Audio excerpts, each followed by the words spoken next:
growing number of businesses will not even accept cash anymore. Yeah, they are starting to set up reverse ATMs that quickly turns cash into a prepaid debit card to be used on the fly. I think there's a huge impetus now for a national digital infrastructure.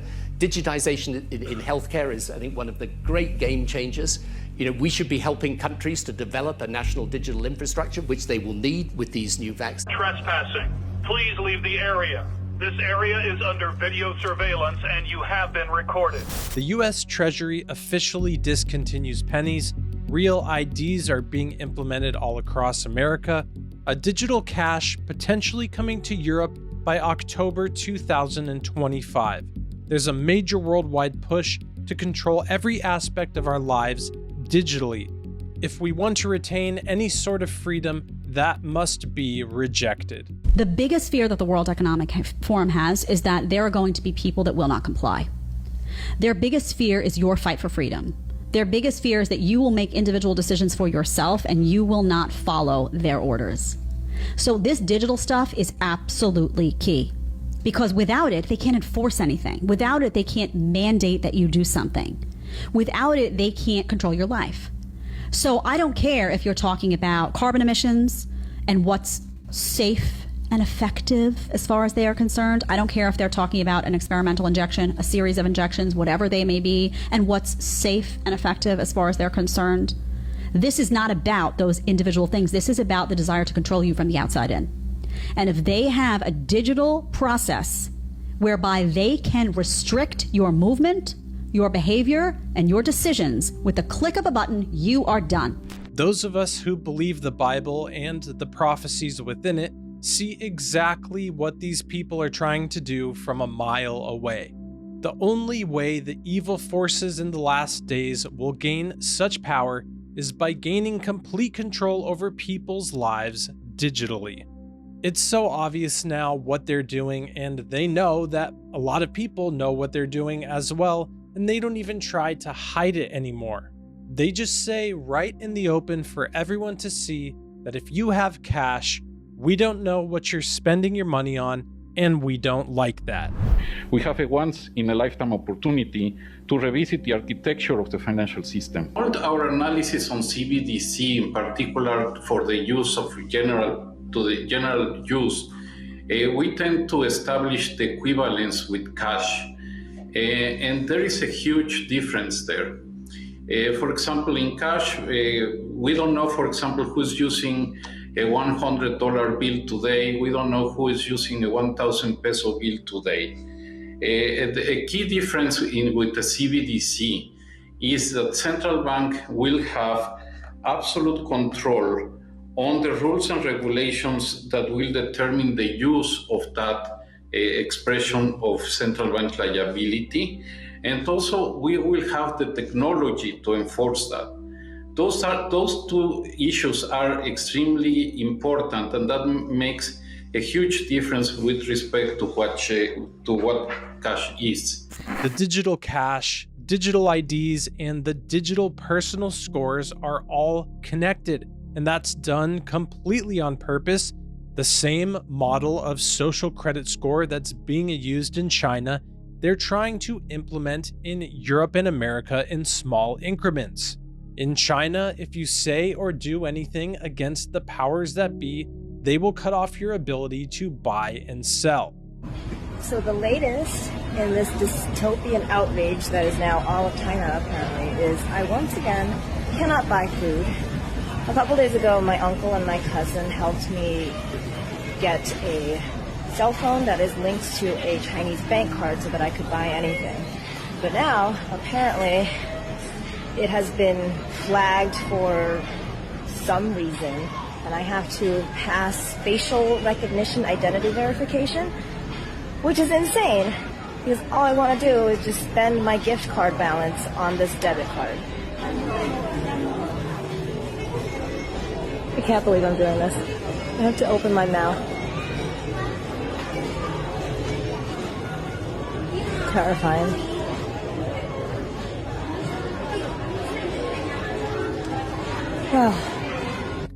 And of course, because it was my cousin who set this up for me, I did not pass verification. I guess it's a good thing that the Chinese app is not racist. But now I once again can't buy anything. If those same systems were in America and other Western nations, absolutely that same thing would be happening to people here. And I think the discontinuing of the pennies and what we're seeing with the real IDs could be moving us in that direction. The penny is gone. Treasury Department officially discontinues pennies starting in 2026. What happens when there are no new pennies? The US Treasury has placed its final order of penny blanks, with the remaining coins to be minted by early 2026, signaling the beginning of the end for the penny. President Trump echoing a bipartisan consensus that includes past presidents like Obama and leaders in Congress, called the penny wasteful, citing the fact that it cost nearly 4 cents to produce a single 1-cent coin. The US Mint reported losses of $85 million from penny production in 2024 alone, while millions of unused coins languish in jars and piggy banks. The plan is to stop circulating new pennies in 2026, after which it will take years for them to phase out entirely. With digital payments now dominating, the change is expected to have little impact, and cash transactions will likely round to the nearest 5 cents, similar to Canada's approach since it stopped producing its 1-cent coin in 2012. The Treasury says the U.S. Mint has made its final order of penny blanks and will stop making pennies when those run out, saving about $56 million in reduced material costs. Businesses will have to round up or down to the nearest nickel, which costs about 14 cents to make. Cutting government spending is a good thing, but with everything else that we're seeing on the world stage, this could all just lead to more reasoning as to why we need digital money instead of physical money. Before we look at the real IDs, first let's look at what's going on in Europe right now. In the next 5 months, they may be implementing a new digital currency. The digital euro is on the move. Yesterday, the Governing Council of the ECB approved the opening of the preparation phase. It will be a journey, and we will walk the journey together with the legislator. All European institutions will be involved to make sure that Europe is equipped with the currency of the future. We have a cut-off date, which is October. So October 2025, my Governing Council has to decide whether we move forward or not. So that's an important date. My strong hope is that by then, the European Parliament has passed the legislation that will support the technological work, the policy work, the unified rule book that we are working on so that we can launch. This isn't just happening in China and Europe and other more developed countries. Over 98% of the global economy's central banks are researching, piloting, or developing central bank digital currency. There's an opportunity to harness this innovation in central bank money to enhance systematically important payments and securities transactions between financial institutions.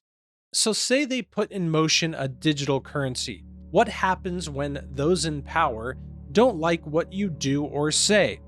Well, they'll already have your identity linked to everything digitally, and now you can't buy or sell or travel or live your life at all because your life is entirely in the hands of the digital tyrants. Now is the time to get real about getting your real ID and make sure you're cleared for takeoff and not grounded before reaching the gate. You now need a real ID to board a domestic flight if you don't have another TSA-approved ID with you, like a passport. You may need to wait for an appointment, and it will take 10 to 14 days to mail you your real ID, so keep that in mind when planning your trip.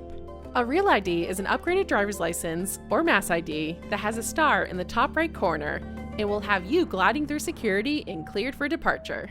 Supporters of the real IDs are saying that it counters illegal immigration and things like this, but those issues won't even really be addressed by these new IDs. Two arguments that we hear. One of them is this is going to help with illegals. Well, it's not going to help with illegals any more than a state driver's license in Minnesota or California keep illegals from having a driver's license, right? Those are states that have decided to give this. If you had, a very leftist or Marxist president and administration in the next administration, then what you could expect is that they would simply give real IDs to these folks. The other thing that I hear is passports. Well, isn't this just a passport? No, it's not just a passport, because a passport is an external passport, right? It's to get you out of the country and into the country. That's all it's for. And what they're creating here is an internal passport that you won't be able to buy or sell or, maybe go to concerts or wherever it is that you have to show an ID. If you don't have the real ID, eventually you probably won't be able to do anything. And like I said, they'll be able to know everywhere you are, everything you're purchasing, and they'll be able to control it. This video here was posted a week ago of someone saying what happens when you travel without your real ID or your passport, which you need.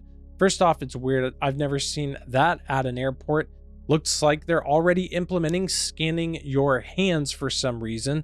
But this person got moved to a different line for people who didn't have the real ID, again, didn't have their passport, and they had to go through additional screening. Their hands were wiped down with a wand and then scanned for whatever material could be on it.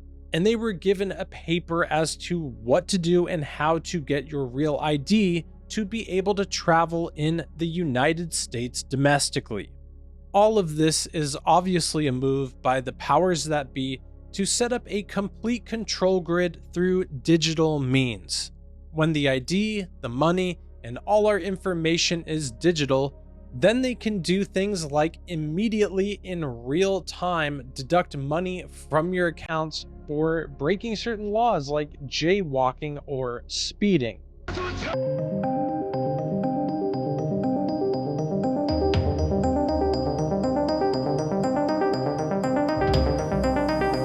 Seeing this next video of someone in China buying something with no card or cash, but just their facial recognition, just makes me think of Revelation 13, where you can't buy or sell without the mark of the beast.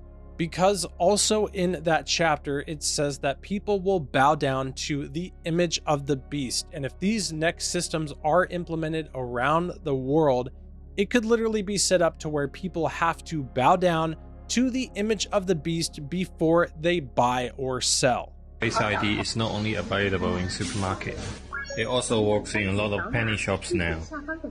Simply just look at the camera and just click confirm. It literally just takes seconds to check out.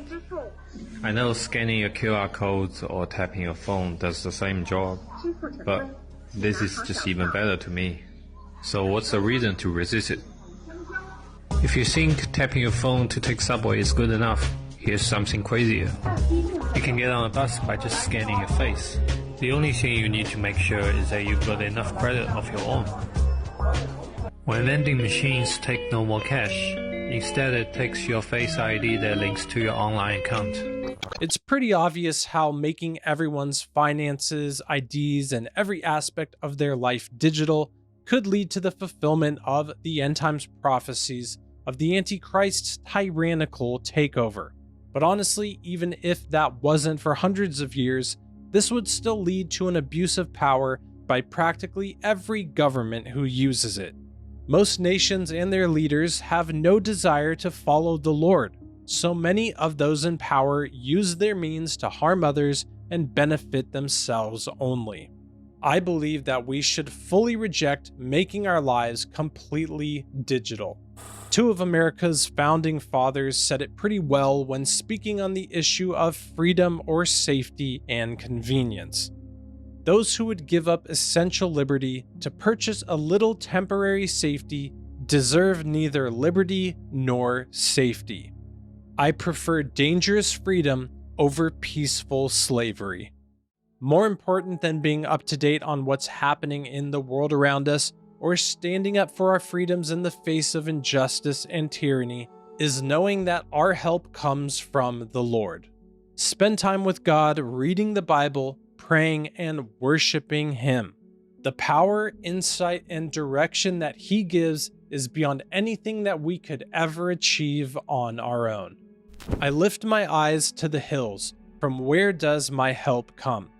My help comes from the Lord who made heaven and earth.